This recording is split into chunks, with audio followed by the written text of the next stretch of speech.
La Segunda Guerra Mundial. Eventos, personajes, tecnología. Le doy la bienvenida a nuestro episodio del día de hoy. Episodio 15. La batalla por Gran Bretaña. Arde Londres.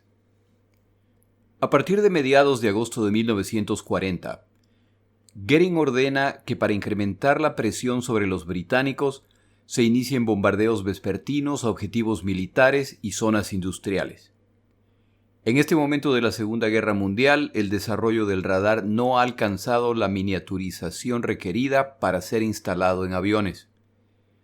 Por esta razón, es posible dirigir un avión hacia un objetivo grande como una ciudad o un área industrial, y como no existen las herramientas que permiten a un avión localizar a otro en la oscuridad a través de instrumentos, no es posible enviar interceptores a atacarlos.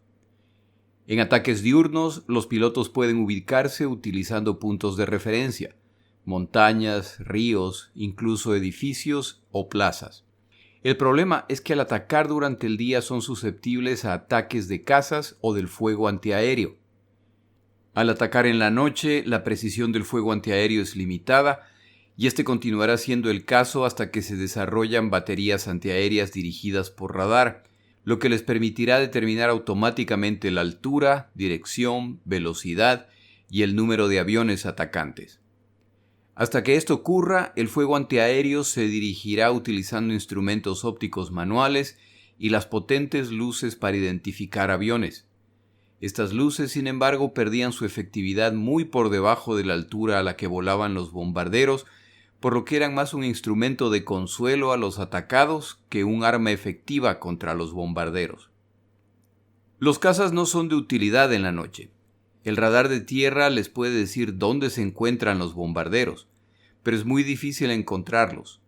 Hasta que el radar alcance el nivel de precisión y miniaturización requerida para ser instalados en cazas, se sabe que los bombarderos se encuentran sobrevolando su zona. Saben dónde se dirigen, pero no hay nada que puedan hacer. Para el final de la Segunda Guerra Mundial, esto se habrá corregido.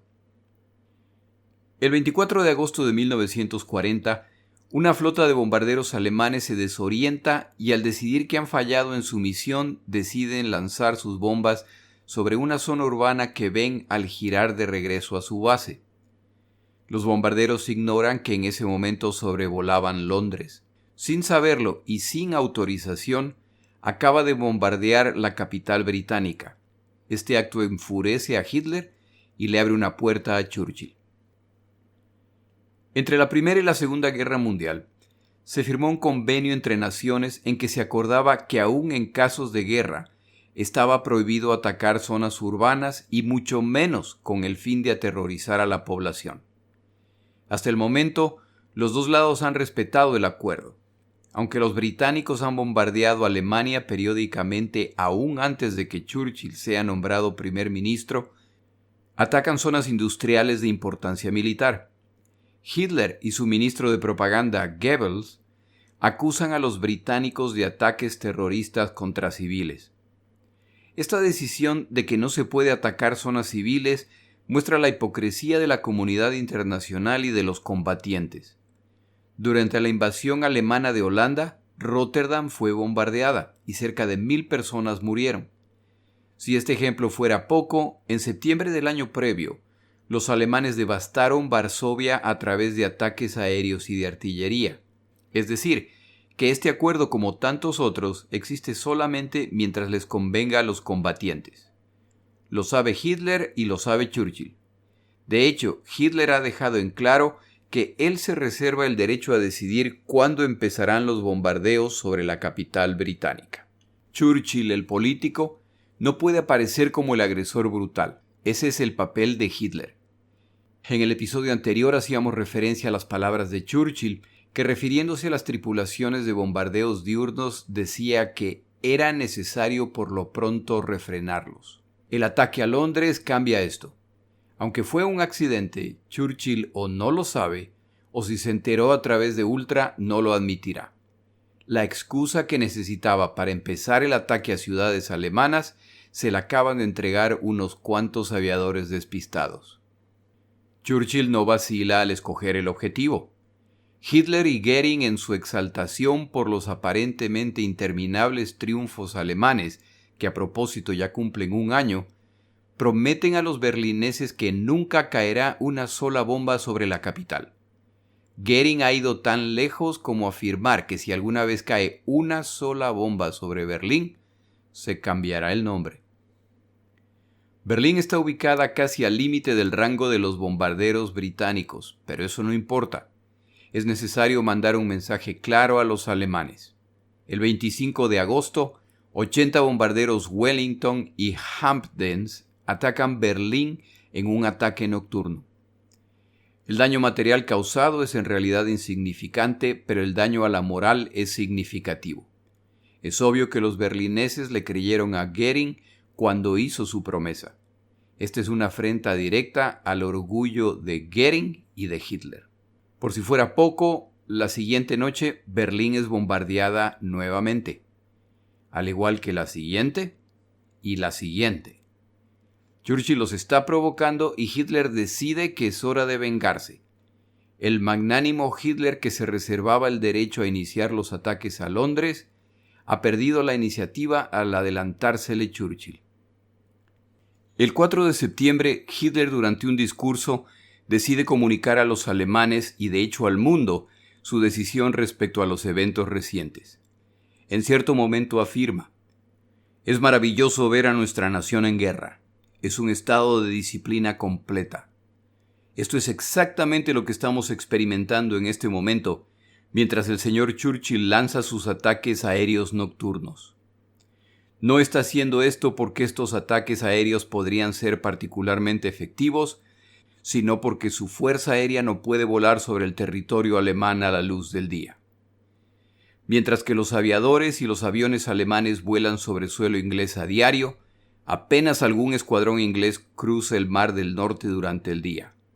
Por lo tanto, vienen durante la noche y, como saben, lanzan sus bombas indiscriminadamente y sin ningún plan en áreas residenciales, granjas y pueblos. Donde quiera que vean una señal de luz, se arroja una bomba sobre ella. Durante los últimos 3 meses no he ordenado dar ninguna respuesta, pensando que detendrían este comportamiento sin sentido. El señor Churchill, sin embargo, ha tomado esto como un signo de debilidad. Es hora de nuestra respuesta. Noche a noche y con fuerza creciente. Si la Fuerza Aérea Británica arroja 2, 3 o 4,000 kilos de bombas, entonces nosotros arrojaremos 150,000, 180,000, 230,000, 300,000 o 400,000 kilos o más en una noche. Si declaran que atacarán nuestras ciudades a gran escala, borraremos las suyas. Como Dios como mi testigo, pondremos fin al juego de estos piratas nocturnos. Llegará la hora en que uno u otro se derrumbará, y esa no será la Alemania nacionalsocialista.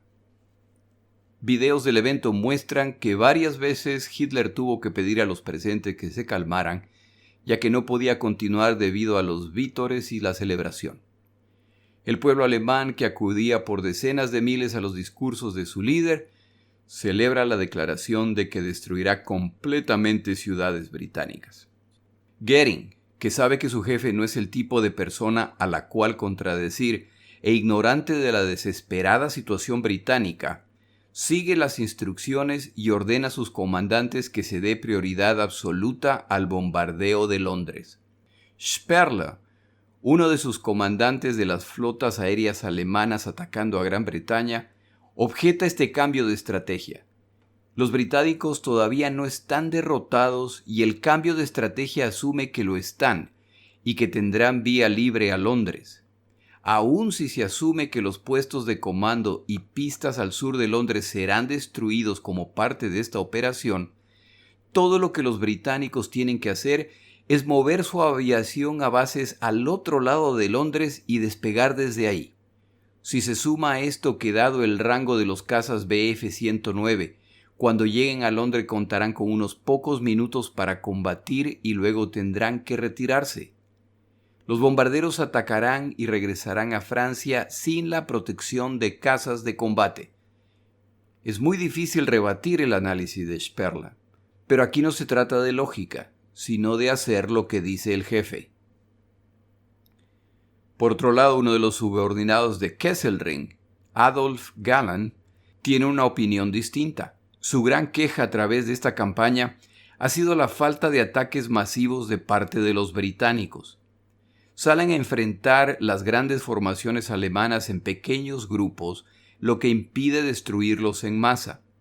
En opinión de Galland, atacar Londres los forzará a salir con todo lo que tienen, y los pilotos alemanes prevalecerán. Atacar Londres podría tener un beneficio adicional. Existe la posibilidad de que la población civil entrará en pánico, que se pierda el orden y que los británicos capitulen. Hitler tendrá su venganza y su plan se ejecutará, pero este cambio de estrategia trae un resultado adicional. Amanece en las bases de Northolt, Namur y Gravesend el sábado 7 de septiembre de 1940 y por primera vez en mucho tiempo el teléfono que comunica a los pilotos que despeguen inmediatamente no ha sonado. Las operadoras de radar empiezan a preocuparse de que su equipo está defectuoso al no registrar incursiones aéreas desde el continente. De hecho, esa mañana el único avión que se reportará es un Dornier alemán en misión exploratoria. Este avión nunca regresará a su base cortesía de 2 Spitfires enviados a investigar. Para media tarde el radar identifica una flotilla de aproximadamente 200 aviones. Pronto, radares en otras zonas empiezan a reportar formaciones similares. Se viene uno de los ataques más monumentales del conflicto. A medida que cruzan el canal, aviones empiezan a cambiar de posición, a sumarse a otras flotas grandes, flotas más grandes se deshacen y flotas pequeñas se combinan. Estos cambios de formaciones confunden a los operadores de radar, pero también dan tiempo a los aviadores británicos para alcanzar la altura ideal. La cantidad de aviones muestra que algo muy significativo está a punto de suceder. Al llegar los británicos al punto de encuentro con los alemanes, no pueden creer lo que ven. El cielo está cubierto de bombarderos y cazas alemanes. Basados en la estrategia alemana utilizada hasta el momento, los aviadores británicos saben que deben combatir esperando el momento en que los bombarderos se separarán del grupo para dirigirse a las pistas y destruirlas. Están listos a seguirlos en cuanto el proceso empiece. Un poco después de las 5 de la tarde, sin embargo, se vuelve evidente que el objetivo no son las pistas. Dada su dirección, esta gigantesca flotilla se dirige a atacar a Londres. Los huracanes se lanzan contra los bombarderos y, siguiendo el conocido proceso, los cazas alemanes que los resguardaban desde mayor altura descienden a enfrentar a los huracanes. El ataque a los bombarderos empieza, pero son tantos que no logran desviarlos antes de tener que defenderse de los cazas alemanes. Los bombarderos alemanes completan exitosamente su misión, pero ahora se vuelve real la preocupación de Sperling. Los cazas alemanes ya se han retirado por estar bajos en combustible y los huracanes británicos ahora pueden concentrarse en los bombarderos. Los aviadores británicos se colocan a la altura ideal y con el sol a sus espaldas empiezan a perseguir a los bombarderos. El Escuadrón 303, constituido por polacos y otros extranjeros, ataca a los bombarderos y en pocos minutos 11 bombarderos son derribados. Los cazas alemanes Bf-110, que tenían un alcance mucho mayor a los Bf-109, intentan defender a los bombarderos cuando escuadrones británicos adicionales se suman y 18 aviones alemanes adicionales son derribados. ¿Quién es el vencedor este día? Depende a quien le pregunte. Los alemanes han alcanzado el objetivo establecido por Hitler, han bombardeado Londres y la Fuerza Aérea Británica ha sido incapaz de defenderlos. A partir de ahora, los londinenses tendrán que vivir con un ojo en el cielo al llegar la tarde y noche en preparación para los bombardeos. Si el pánico cunde y la presión para buscar un acuerdo con Hitler se incrementa, los ganadores son los alemanes. La cara opuesta de esta moneda es que efectivamente los alemanes han llegado hasta Londres y los británicos han sido incapaces de detenerlos mientras la impresionante cobertura de casas se mantuvo. Una vez concluida su misión y ya sin la cobertura de los Bf-109, los bombarderos alemanes han pagado un alto precio por el logro. Si la proporción de pérdidas continúa como hasta el momento, esta práctica le puede salir muy cara a la Fuerza Aérea Alemana. Por su lado, Dowding aprovecha la inesperada pausa para rotar sus escuadrones y permitir periodos de descanso, sobre todo a los que han perdido muchos pilotos o comandantes. La noche siguiente se repiten los bombardeos sobre Londres. Esa noche mueren 400 londinenses más. Las baterías antiaéreas se movilizan a las afueras de Londres, en algunos casos a expensas de los aeródromos. Se produce un bombardeo cerca del Palacio de Buckingham, residencia de la familia real. Aunque los daños son mínimos, esto hace sentir a los británicos que sus monarcas también están sufriendo como ellos. No se debe desperdiciar nada que tenga valor propagandístico. 2 días más tarde, los alemanes lanzan un ataque con 200 bombarderos escoltados por una numerosa flota de cazas. La historia se repite. Los cazas británicos son incapaces de prevenir los bombardeos, dada la cantidad de bombarderos, su disciplina y la gran cobertura provista por los cazas. Los cazas tienen suficiente combustible para escoltar los bombarderos hasta sus objetivos y combatir por unos pocos minutos, luego deben retirarse debido a bajo combustible. A medida que los bombarderos sueltan su carga de bombas, en muchas ocasiones antes de llegar a Londres, abandonan la formación y es entonces cuando los Spitfires y huracanes empiezan a derribarlos. Otro día de pérdida significativa para los alemanes, pero este día también para los británicos. El 11 de septiembre marcó el día en que los alemanes infringieron más bajas a los británicos de las sufridas por primera vez durante esta etapa.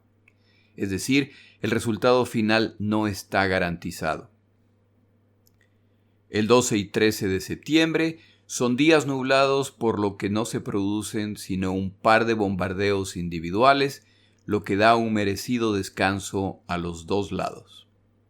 En el lado alemán se vuelve evidente que las optimistas evaluaciones respecto al estado de la Fuerza Aérea Británica han sido exageradas. ¿Quién tiene la razón? Sperle, que no cree en el plan actual y que menciona sus deficiencias, la más evidente que al estar desprotegidos los bombarderos pagarán un alto precio por bombardear Londres, o que no hay evidencia de que la Fuerza Aérea Británica haya sido derrotada, o Galland, quien considera que esta estrategia obligará a los cazas británicos a salir de una buena vez a luchar, lo que les permitirá destruirlos masivamente. Este debate está a punto de resolverse, cuando el 15 de septiembre de 1940, los alemanes deciden lanzar el ataque definitivo. Antes de cubrir los detalles de este ataque, tomamos una pausa en nuestro episodio.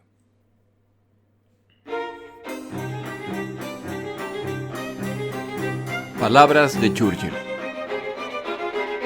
En 1938, Winston Churchill declaraba respecto al poder de la palabra: el vínculo más grande de todos es el lenguaje. Las palabras son la única cosa que dura para siempre. Los monumentos o prodigios más tremendos de la ingeniería se desmoronan bajo la mano del tiempo. Las pirámides se corroen, los puentes se oxidan, los canales se llenan, la hierba cubre la vía del ferrocarril. Pero las palabras pronunciadas hace 2 o 3 mil años permanecen con nosotros ahora, no como simples reliquias del pasado, sino con toda su fuerza vital. En los meses siguientes a los eventos que cubrimos en este episodio, es el poder de la palabra el que animará a los británicos a continuar.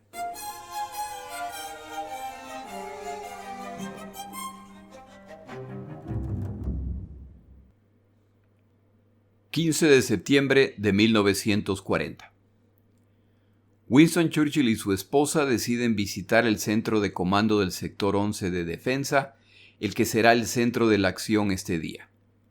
Los libros consultados para este capítulo describen este evento como una gran coincidencia o cosas del destino. A mí no me queda claro si Churchill ya sabía lo que pasaría ese día a través de mensajes secretos decodificados.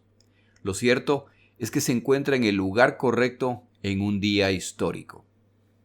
El cambio de estrategia alemana al concentrarse en Londres, más los días de mal clima, han dado la oportunidad a los británicos de rotar a sus pilotos para permitirles descansar, darles horas adicionales de vuelo a nuevos pilotos, reparar aviones e incluso entregar unos cuantos Spitfires de última generación a los escuadrones.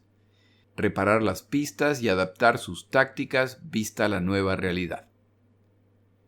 El 15 de septiembre es un día soleado y para las 11 de la mañana el radar muestra claramente que una gigantesca formación de aviones se está integrando del otro lado del canal. Como este será un ataque de gran complejidad, organizar a los escuadrones en grupos toma tiempo adicional. El sorpresivo ataque alemán está en realidad siendo observado y vista su magnitud, todos los sectores de defensa británicos se están activando.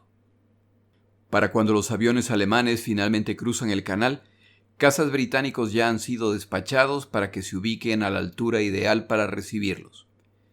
Los primeros en entrar en combate son los Spitfires, que inmediatamente se enfrentan a los cazas Bf-109 que vuelan a mayor altura que los bombarderos para protegerlos y caer sobre sus presas. Los huracanes, sobre todo los piloteados por polacos, habían desarrollado la táctica de atacar desde abajo y de frente a los bombarderos, causando pánico con su temeraria estrategia que fácilmente podía resultar en colisiones con consecuencias desastrosas. La estrategia funciona y los bombarderos rompen formación, lo que arruina el plan de bombardeo en este sector. Esta es además la señal para que los cazas identifiquen objetivos individuales, es decir, la etapa más peligrosa para los bombarderos. Los pilotos de caza británicos, que hace poco más de una semana sufrieron un ataque devastador y que tuvieron que resignarse a su inminente derrota, ven este encuentro como una oportunidad para la venganza y no la desperdiciarán.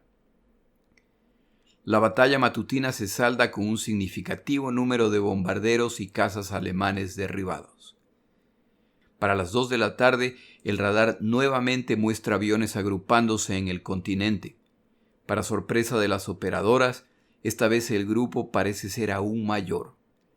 Bombarderos Dorniers y Henkels empiezan a formarse en 3 grupos distintos. Cazas Bf-109 y Bf-110 se suman a las formaciones. Más de 150 huracanes y Spitfires despegan y ascienden buscando la altura ideal. Se inicia el combate y dada la presencia de los cazas alemanes, los británicos tienen problemas atacando a los bombarderos. Pero mientras más se acercan los bombarderos alemanes a sus objetivos, más y más de sus cazas desaparecen al tener que retirarse, al estar combatiendo o al ser derribados. Para complicar más la situación para los alemanes, a medida que escuadrones británicos se retiran, son reemplazados por escuadrones frescos. Los bombarderos sueltan sus bombas sobre lo primero que ven e intentan escapar. Si le parece al oyente que estoy repitiendo la misma historia vez tras vez, es porque eso es lo que están haciendo los alemanes. Para este momento el colapso de la inteligencia recaudada por los alemanes es total y han pagado por su falta de disciplina al sobreestimar las pérdidas enemigas y subestimar las propias. De acuerdo a sus números, los británicos ya deberían estar mandando Mini Coopers a combatir, ya que deben haber agotado toda su reserva de aviones. En realidad, se han encontrado con una fuerza suficiente no solo para enfrentarlos, sino para derrotarlos claramente. El ansiado combate aéreo masivo al que aspiraban los alemanes está ocurriendo, pero los británicos lo coordinan de tal forma que la parte más brutal del combate ocurre cuando los cazas alemanes tienen que retirarse, lo que les permite causar bajas significativas a los bombarderos. Para el final del día, los pilotos de caza británicos son los primeros en entender el impacto de lo ocurrido. Múltiples pilotos en cada escuadrón afirman haber derribado uno o más bombarderos. Como buenos pilotos, si se sumaran todos los reportes, no quedaría un solo avión alemán en el planeta. Pero la evidencia es innegable. Al sobrevolar el sur de Inglaterra, las pequeñas humaredas y las montañas de escombros de los bombarderos derribados confirman que los alemanes han sufrido pérdidas enormes. Hay reportes adicionales de escuadrones de bombarderos alemanes que rompen formación al ver uno o dos huracanes que se aproximan. Muchos pilotos alemanes han tenido suficiente y ya no creen en estas misiones casi suicidas. En el centro de comando del Sector 11, el día se ha vivido con mucha ansiedad y el resultado final de las batallas no está claro.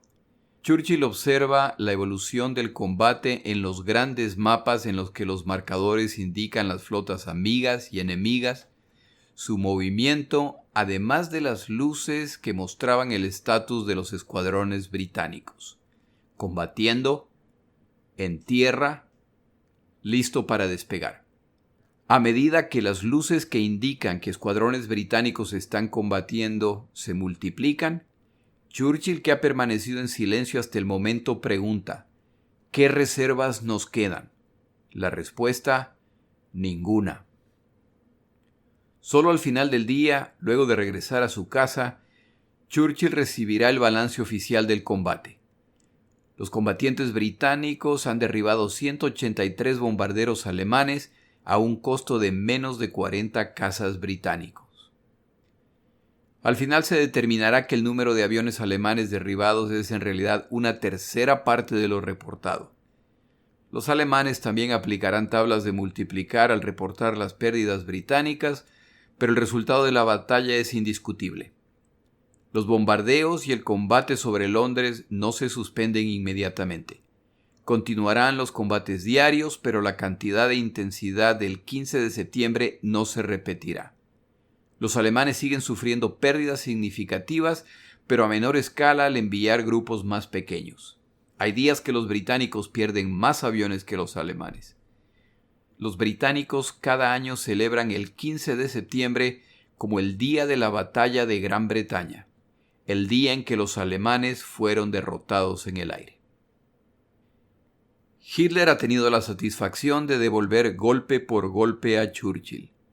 En el proceso, centenas de ciudadanos londinenses mueren y miles más morirán en los meses siguientes, pero sin saberlo, este cambio de estrategia dio el respiro que la Fuerza Aérea Británica necesitaba al ordenar una operación descabellada que limitaba el uso de sus cazas de combate más eficientes. El cabo de la Primera Guerra Mundial, quien consistentemente ha mostrado buen olfato para la guerra, esta vez se ha equivocado al imponer su voluntad a su fiel servidor Goering. Los alemanes han perdido la batalla por Gran Bretaña y la Operación León Marino se suspende indefinidamente.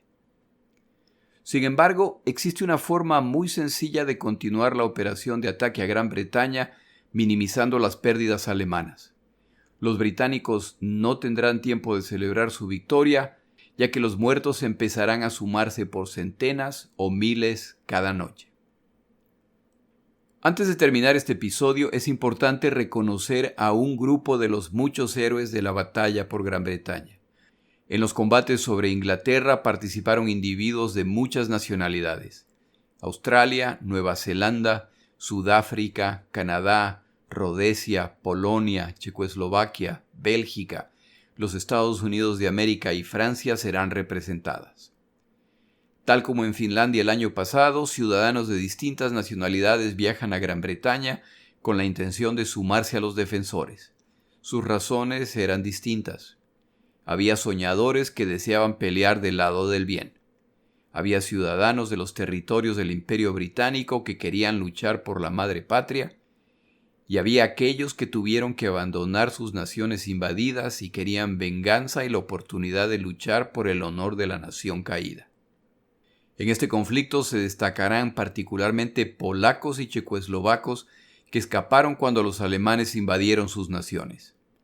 Estos individuos se destacarán de tal forma que el escuadrón que derribó el mayor número de aviones alemanes no estaba compuesto por británicos, sino por polacos y checos, y no volaban Spitfires, sino huracanes, el famoso escuadrón 303.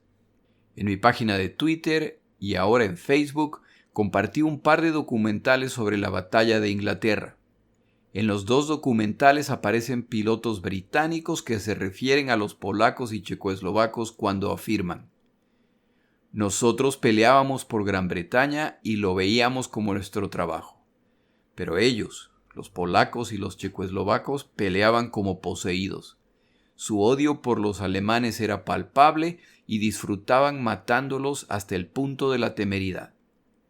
Hay un autor que menciona el caso de un aviador polaco que cuando Polonia fue derrotada en 1939, junto con tantos otros escapó del país y cargaba consigo una hélice. Le preguntaban cuál era la necesidad de cargar un objeto tan pesado, y él mencionaba que esto le impedía olvidar cuál era su única misión. Estos aviadores polacos luchaban no solo por ellos mismos, sino por hijos abandonados, por esposas ejecutadas, por padres fusilados, por una nación brutalizada por la barbarie alemana y soviética. Peleaban para regresar a su tierra con la frente en alto o para morir en el intento. Józef Franciszek, aviador checoslovaco que escapa a Polonia al ser su nación invadida, lucha junto a los polacos e incluso derriba algunos aviones alemanes al mando de un avión obsoleto. Escapa a Rumania cuando Polonia colapsa. Finalmente llega a Francia vía Siria, donde combate a los alemanes, y cuando ellos colapsan, se dirige a Gran Bretaña para continuar la pelea. Él será parte del famoso Escuadrón 303 y derribará 28 aviones enemigos antes de morir el 8 de octubre durante los combates. Entre los ases por la batalla por Gran Bretaña, es decir, entre los pilotos que más aviones derribaron, se encuentran un checoslovaco y un polaco. El escuadrón que más aviones derribó fue el Escuadrón 303, que como se mencionó antes estaba constituido por polacos y checoslovacos volando en huracanes. En total, 141 polacos y 87 checoslovacos combatirán con los británicos durante esta batalla. 29 polacos y 7 checos no sobrevivirán los combates. Menciono estos grupos porque durante la campaña se los considera héroes. Sin embargo, para el final de la guerra, cuando ya se ha ganado, ni siquiera serán invitados al desfile de celebración al que fueron invitados combatientes de todas las nacionalidades participantes para no molestar a uno de los nuevos poderes mundiales que ha traicionado al mundo libre. Algunos vivirán como extranjeros el resto de su vida. Algunos morirán en batalla. Algunos regresarán a su patria y lo pagarán con su vida o su libertad. Este episodio va dedicado a esos héroes. Como la situación a nivel mundial está a punto de escalar de forma que está por transformarse en una guerra global, es necesario tomar un desvío para explicar la situación mundial que pronto confluirá causando el conflicto más dañino de la historia de la humanidad. En el siguiente episodio, el mundo al borde del abismo. Mi nombre es Jorge Rodríguez. Gracias por acompañarme. Para información adicional respecto a este episodio, las notas de este podcast, que incluyen la narración de este episodio, así como acceso a resúmenes, videos, documentales y materiales adicionales gratuitos disponibles en el Internet, por favor vaya a Amazon y busque el libro La Segunda Guerra Mundial, Eventos, Personajes, Tecnología. Al comprar estas notas me ayuda y me apoya financieramente. Puede encontrar información adicional en mi página web, lasegundagm.com. Muchas gracias.